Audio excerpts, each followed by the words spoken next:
I didn't really know what to expect with this Fanttik vacuum. I've ordered a number of other similar vacuums in the past and been disappointed, but not with this one. This one has been a pleasant surprise. It's really, really quite good. I'm going to do a quick little demonstration here in the back of my truck. You can see my floorboards here are pretty gross, and it's a little bit tricky to get a vacuum down into these little tiny cracks. And this comes with this small little crevice attachment that's a little smaller than most crevice attachments that works really well. To turn the vacuum on, you just press this button. I'm going to do it in just a minute so you can hear me better right now. And then once it's on, I'm going to turn it up to its highest power by using this button here. And then I'm just going to leave the vacuum here on the seat. I don't need to actually hold it, and I'll use that hose here to reach around and clean out my crevice. So here we go. Turn it on.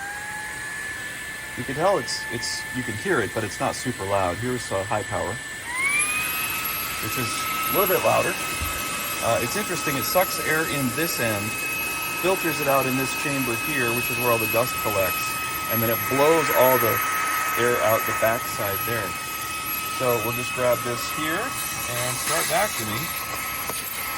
And hopefully you can see just how quickly and easily this thing is working. I found it to be super convenient for vacuuming these crevices. I've already done the other 3 door jams in my truck and I'm really happy with how it turned out. And you can see 30 seconds worth of vacuuming here, and that's a huge difference from what it looked like before. So I'm quite happy with this little vacuum. It turns off really quickly. It charges with USB-C that you plug in right here at the rear of it, right where my finger is pointing there.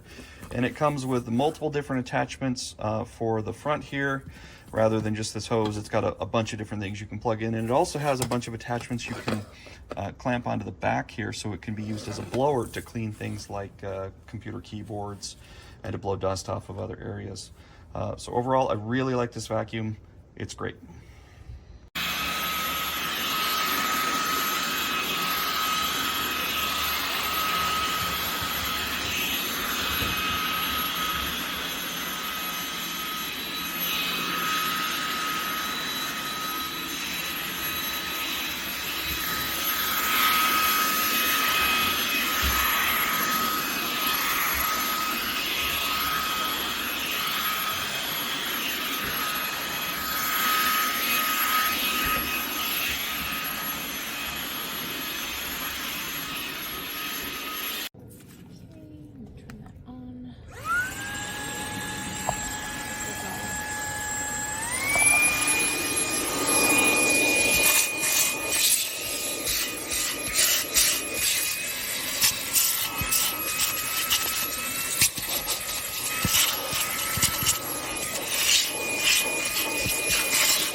Here's this thing on high, trying to blow away a little cobweb. Not working, doing nothing. Not blowing away a little cobweb. Little cobweb, still there. Little cobweb, still there. That's it.